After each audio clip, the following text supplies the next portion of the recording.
बिस्मिल्लाहिर्रहमानिर्रहीम, अस्सलाम वालेकुम। मैं हूं बिलाल अहमद। उम्मीद है आप सब खैरियत से होंगे। दुआ ज़हरा केस की आज समाअत हुई। दुआ ज़हरा को आज प्रोड्यूस किया गया और उसके बाद वापस शेल्टर होम मुंतकिल कर दिया गया। मेरे साथ इस वक्त मौजूद हैं लाहौर से आने वाले खसूसी यूट्यूबर्स, दो बहुत अहम ही यूट्यूबर्स जिनके बारे में से एक के बारे में ये इत्तला है कि इनको मार पड़ी है, फैसल ख़ान सूरी, जिनके बारे में ये इत्तला है कि इनको आज कराची में किसी ने मारा है। और मेरे साथ दूसरे जो मेहमान हैं वो मोहताज नहीं हैं, एडी मलिक, और इनसे आज ना सिर्फ कमरे अदालत की बल्कि सिटी कोर्ट के हवाले से जो भी प्रोग्रेस हुई है, वहाँ जिब्रान नासिर ने क्या कहा, इनके सवालात क्या थे, तमाम की तमाम सिचुएशन आपके सामने रखेंगे। और मैं आपको बताऊंगा जी कि अंदर बहुत बड़ी ख़बरें हुई हैं। आज जुनैरा माहम, अली जाफ़री के नाम लिए गए हैं अदालत के सामने और मेरा भी शायद तस्करा किया गया है बग़ैर किसी नाम के। तो वो किस बात पे किया गया है, और जज को ये बताया गया है कि रात के 11 बजे कुछ लोग लाइव सेशन में बैठते हैं और ये कहते हैं कि ये कोर्ट भी 1.5 से 2 लाख के अंदर फैसले कर देती है। क्या फिर जज ने क्या रिमार्क्स दिए उनके ऊपर।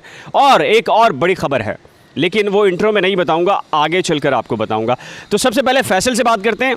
फ़ैसल, क्या रहा, आपको मार पड़ी है? मार के बारे में बाद में पूछेंगे कि ये कहाँ कहाँ ज़ख़म आए हैं और वो किन्होंने फैलाए हैं। और एडी मलिक के पीछे 2 ख़वातीन ने कोई इंटरव्यू की कोशिश की है, उसके अंदर भी कुछ स्कैंडल बना है, क्या बना है वो ज़रा एडी मलिक से पूछेंगे। आज क्या रहा, दुआ ज़हरा आई तो हमने देखा कि वीडियो में आपकी आवाज़ बहुत बुलंद आवाज़ सुनाई थी। दुआ ज़हरा, ये क्या कहानी है? एक्चुअली सिक्योरिटी बहुत ज़्यादा थी और सिक्योरिटी बहुत टाइट थी, मतलब कि बहुत एहतियात की जा रही थी कि कोई दुआ ज़हरा के नज़दीक ना आ पाए। तो ये बहुत पॉजिटिव साइन था कि कहा जा रहा था कि जान को ख़तरा है दुआ ज़हरा की, तो सिक्योरिटी टाइट थी। जो डीएसपी साहब थे उन्होंने पिस्टल पकड़ा अपने हाथ में और पिस्टल पकड़ के आगे बढ़े और कहा कि साइड पे हो जो, साइड पे हो जो, साइड पे हो जो। मुझे मौका नहीं मिल पाया कि मैं सवाल कर पाऊँ, तो मैंने दूर से आवाज़ लगा दी। ऐसे था कि मैं लाहौर में खड़ा हूँ, कराची आवाज़ जा रही है, और मैंने कहा दुआ बताओ कि ज़हीर तो आपके साथ खड़ा है, क्या आप भी खड़ी हैं उसके साथ?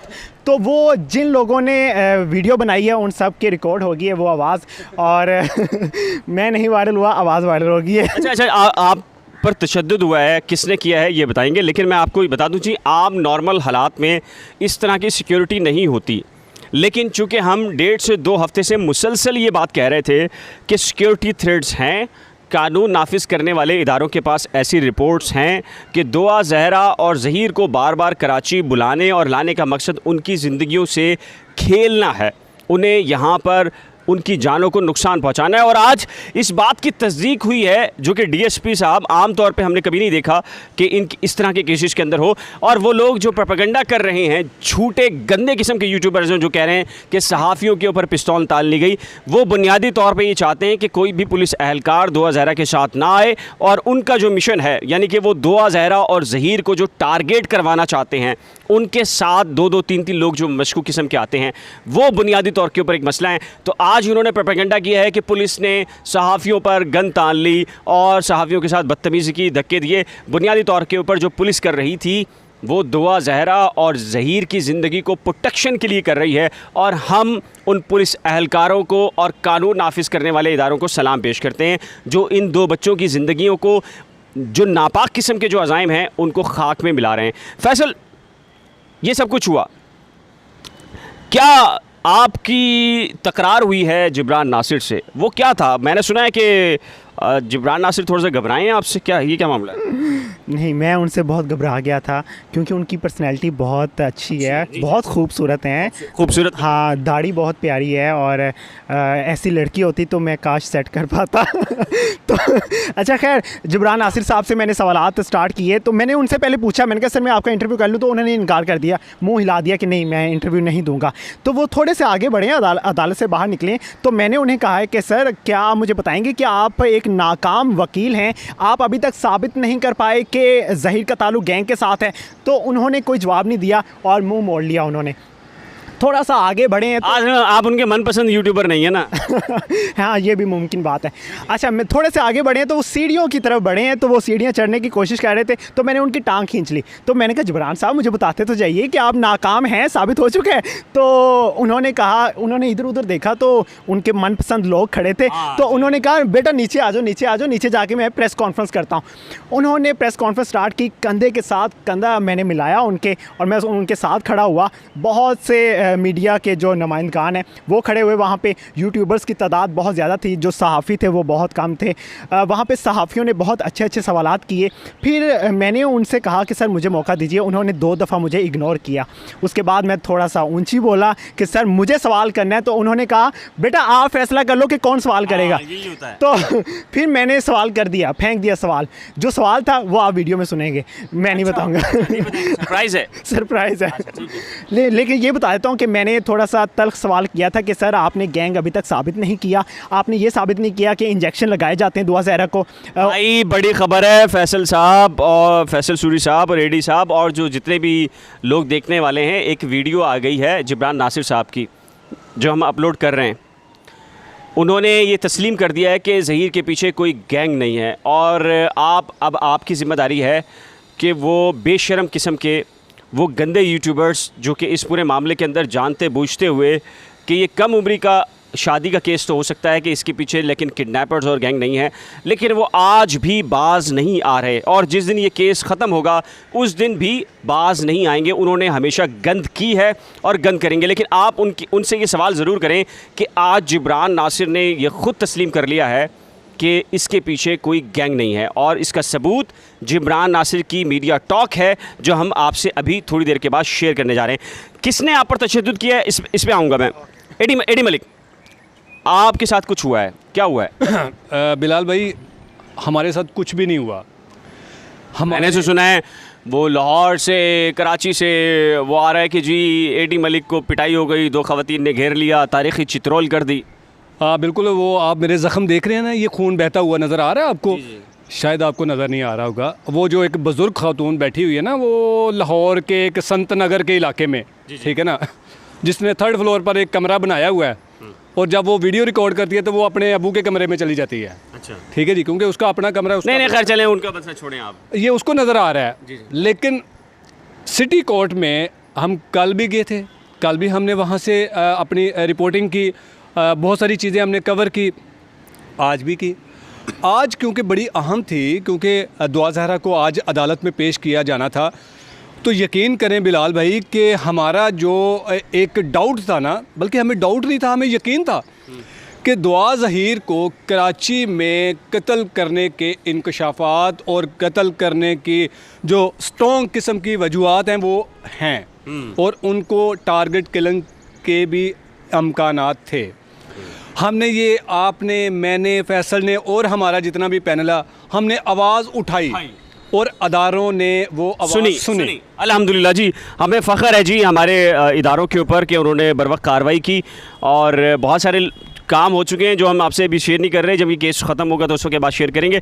लेकिन आज जिस तरह प्रोटोकॉल मींस के सिक्योरिटी प्रोटोकॉल था, उससे तो अंदाज़ा हुआ कि वाकई इसको संजीदा लिया गया है। सर मैं यकीन करें कि जो हमारे DSP साहब हैं, सईद साहब है ना नाम, यकीन करेंगे बहुत अग्रेसिव और हॉनेस्ट ऑफिसर है, होना भी चाहिए जी। और इस केस में जो लोग ये मुख्तलिफ़ किस्म की जो प्रोपोगंडा फैला रहे हैं ना कि जी कुछ यूट्यूबर्स की पिटाई कर दी, वो लोग हमें ऑलरेडी हमारे वो राब्ते में हैं, हम उनके राब्ते में हैं, हमें वो सिक्योरिटी प्रोवाइड कर रहे हैं, हमें भी, क्योंकि हम पंजाब से आए हैं, स्पेशली लाहौर से आए हैं, और इस केस से क्योंकि हमें भी थ्रेट्स हैं, और उन्होंने हमें बाकायदा, उनके जो अफसरान हैं सब इंस्पेक्टर लेवल के, उन्होंने मुझे बुला के उसने कहा कि बेटा आपने यहाँ पर किसी किस्म की परेशानी नहीं लेनी, आप इसी तरह आपकी भी यहाँ पे केयर होगी जिस तरह इन बच्चों की जा रही है, लेकिन आपने किसी के साथ कुछ ऐसा वैसा कुछ नहीं करना, उलझना नहीं है, और ये काम भी नहीं है आपका। तो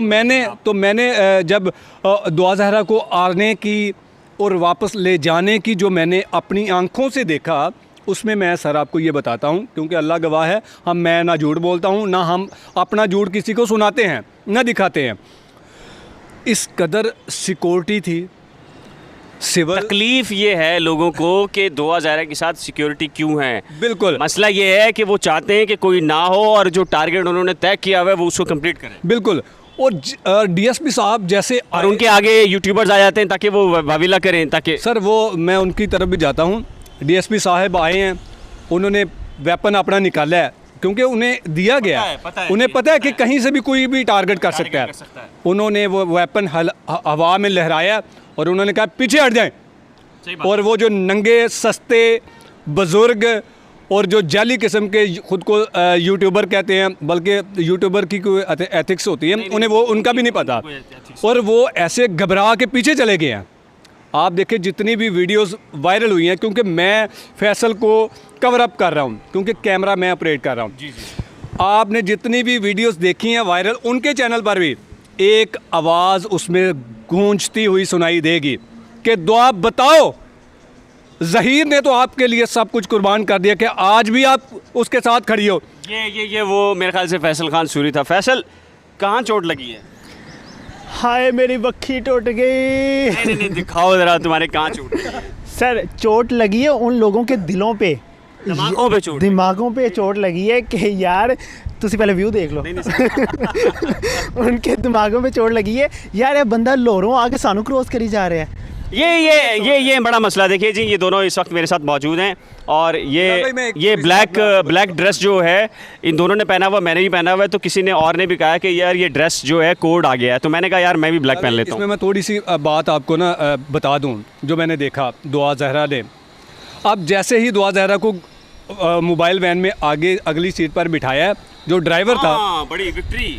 मैं सर उसमें बताता हूँ, जैसे उसने और डीएसपी साहब ने जो ड्राइवर था उसको बाहर निकाला, और जैसे बाहर निकाला और ऐसे करके मैं सामने खड़ा हो गया हूँ, और दुआ ज़हरा को मैंने आवाज़ दी दुआ, उसने मेरी आवाज़ को पहचाना, महसूस किया, और उसने मुझे इस तरह देख के मुस्कुराते हुए, मैंने उसे ऐसे किया और उसने भी मुझे ऐसे करके। ये थंबनेल उनके जो प्रोपेगेंडे हैं ना, ये उन पर मोहर साबित होगा। और दुआ मुझे बिल्कुल कॉन्फिडेंटल, ऐसे जैसे मैं उसका इंटरव्यू करके अभी आया हूँ। बिल्कुल जी, बिल्कुल। देखिए जी, बुनियादी तौर के ऊपर हम इस केस में जो भी फैसला हो, हम पेरेंट्स के साथ भी हम उनके मुखालिफ नहीं हैं, दुआ ज़हीर के साथ भी हमें उनके मुखालिफ नहीं है। बुनियादी तौर के ऊपर ये है कि मेरा ख्याल है जी बहुत हो गया है और अब ये मामला ख़त्म होना चाहिए। बच्चों ने जो कुछ कर लिया, पेरेंट्स एक हद तक रोक सकते हैं, उसके बाद ज़ाहिर है कि बच्चों की भी जो राय होती है उसका भी एहतराम किया जाना चाहिए। वालिदैन, ज़ाहिर है सबके वालिदैन हैं, उनकी बात को मानना और तस्लीम करना, लेकिन जब बच्चे इक़दाम उठा लें तो उसके बाद डेफिनेटली फिर वालिदैन के पास कोई चारा नहीं रह जाता कि वो इस तरह के इक़दाम करें जैसे कि अब दुआ ज़हरा केस के अंदर नज़र आ रहे हैं। क्या होगा कोर्ट रूम के अंदर, क्या हुआ है, इन दोनों से मैंने नहीं पूछा, क्योंकि वो मैंने आपको अलग से बताना है अब से चंद लम्हात के बाद। तो देखते रहिएगा और वो जिब्रान नासिर साहब का क्लिप भी लाजमी देखिएगा और शेयर कीजिएगा उसको, और कमेंट सेक्शन करके उनको ज़रूर बताइएगा जो कि इसको भी ये कहेंगे कि जिब्रान नासिर ने गलत कहा है। एक नए ब्लॉग के साथ जल्द मिलेंगे, तब तक के लिए अल्लाह हाफ़िज़।